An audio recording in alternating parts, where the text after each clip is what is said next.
गरीब और अमीर के बीच जो शोषण है, उससे भी ज्यादा खतरनाक, उससे भी ज्यादा लंबा शोषण पुरुष और नारी के बीच है। पुरुष नहीं चाहेगा और नारियों के पास कोई आत्मसम्मान नहीं है कि वह सोचे और बगावत का कोई स्वर वहां से पैदा हो। यह घटना घटे इतने लंबे समय से हो रही है कि अब किसी को पता भी नहीं चलता कि यह घटना घट चुकी है। यह याद में भी नहीं आता। हम लगातार इन्हीं के साथ जिए चले जाते हैं।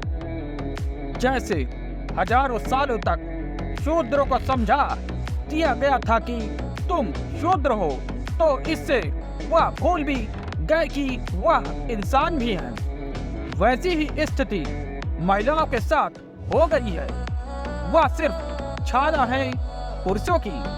पुरुष के पीछे होने में उसका हित है। पुरुष से भिन्न और पृथक खड़े होने में उसका कोई अस्तित्व नहीं है। यह पहली बात समझ लेनी जरूरी है कि क्या बिना आत्मा के भी नारी के जीवन में कोई आनंद, कोई मुक्ति, कोई सृजनात्मकता, कोई अभिव्यक्ति, उसके जीवन में कोई सुगंध हो सकती है। ऐसे धर्म भी हैं जो कहते हैं, ऐसे धर्म भी हैं जो कहते हैं कि नारी के लिए मोक्ष नहीं है। या तो आपको पता ही होगा कि मस्जिद में नारी के लिए प्रवेश नहीं है। आश्चर्य है, मस्जिद सिर्फ पुरुषों के लिए है। नारी की छाया भी मस्जिद के भीतर नहीं पड़ी है। मोक्ष में नारी के लिए प्रवेश नहीं है। ऐसे धर्म हैं जो घोषणा करते हैं कि नारी नरक का द्वार है। ऐसे धर्म भी हैं जिनके श्रेष्ठतम शास्त्र नारी के लिए अभद्रतम शब्दों का उपयोग करते हैं। आश्चर्य की बात यह है कि जिन धर्मों ने, जिन धर्म गुरुओं ने, जिन साधु सन्यासियों और महात्माओं ने नारी को आत्मसम्मान मिलने में सबसे ज्यादा बाधा दी है, नारी अजीब पागल है। उन साधु सन्यासियों और महात्माओं को पालने का सारा ठेका नारियों ने ले रखा है। ये मंदिर और मस्जिद नारी के ऊपर चलते हैं। साधु और सन्यासी नारी के शोषण पर जीते हैं और उनकी ही सारी की सारी करतूत और लंबा षड्यंत्र है कि नारी को अस्तित्व नहीं मिल पाता। जो रोज रोज शोषण करते हैं कि नारी नरक का द्वार है। नारी उन्हीं के चरणों में दूर से पास से छू तो नहीं सकती, क्योंकि छूने की मनाही है। दूर से नमस्कार करती रहती है, भीड़ में खड़ी रहती है। अभी मैं मुंबई में था। एक महिला ने मुझे आकर कहा कि एक सन्यासी का, एक महात्मा का प्रवचन चलता है। एक महात्मा का प्रवचन चलता है।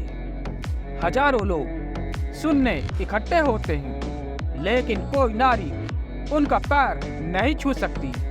लेकिन एक दिन एक नारी ने भूल से उनका पैर छू दिया। प्रायश्चित में महात्मा ने 7 दिन का उपवास किया और इस प्रायश्चित का परिणाम यह हुआ कि लाखों महिलाएं उनके दर्शन के लिए इकट्ठी हो गई कि वह बहुत बड़े महात्मा है। बेवकूफी की भी कोई सीमाएं होती है। इस घटना के बाद वहाँ एक भी महिला को नहीं जाना चाहिए था और उनका विरोध करना चाहिए था।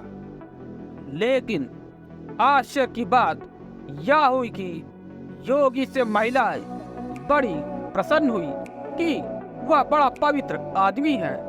साधु नारी के छुए जाने के कारण 7 दिन का उपवास करके प्रायश्चित करता है। कैसा योगी, साधु संत बाबा है ये। पुरुषों ने महिलाओं के मन में भी यह ख्याल पैदा कर दिया है कि वह अपवित्र है और उन्होंने उसे स्वीकार भी कर लिया है। उसे वह मानकर बैठ गई है। कितने आश्चर्य की बात है, ये जो महात्मा जिनके पैर छूने से 7 दिन का उन्होंने उपवास किया, वह भी एक नारी के पेट में 9 महीने रहे होंगे। और अगर अपवित्र होना है तो हो चुके होंगे। अब व्रत करके अपवित्रता से बचना बहुत मुश्किल है। एक नारी के गोद में बरसों बैठे रहे होंगे। खून उसका है, मांस उसका है, हड्डी उसकी है, सारा व्यक्तित्व उसका है। और उसी के छूने से यह 7 दिन का उपवास करते हैं, क्योंकि वह नरक का द्वार है। महिला को साधु सन्यासियों से मुक्त होने की जरूरत है। महिलाओं को साधु सन्यासियों से मुक्त होने की जरूरत है। नारी नरक का द्वार नहीं है, यह खुद महिलाओं को कहना चाहिए। उन्हें कहना चाहिए कि अगर नारी को नरक का द्वार कहेंगे तो उन्हें कोई सम्मान नहीं मिलेगा। नारी को अपवित्र कहने वाले लोगों को कोई आदर नहीं मिल सकता है। महिलाओं को ऐसे समाज से सीधा विद्रोह और बगावत करनी चाहिए। जिन जिन देशों में धर्मों का जितना ज्यादा प्रभाव है, उन देशों में नारी उतनी ही ज्यादा अपमानित और अनादृत है। यह बड़ी हैरानी की बात है। धर्म का प्रभाव जितना कम होगा, नारी का सम्मान उतना बढ़ेगा, और धर्म का प्रभाव जितना ज्यादा होगा, नारी का अपमान उतना ज्यादा होगा। यह कैसा धर्म है? होना तो उल्टा चाहिए कि धर्म का प्रभाव बढ़े तो सबका सम्मान बढ़े, सबकी गरिमा बढ़े।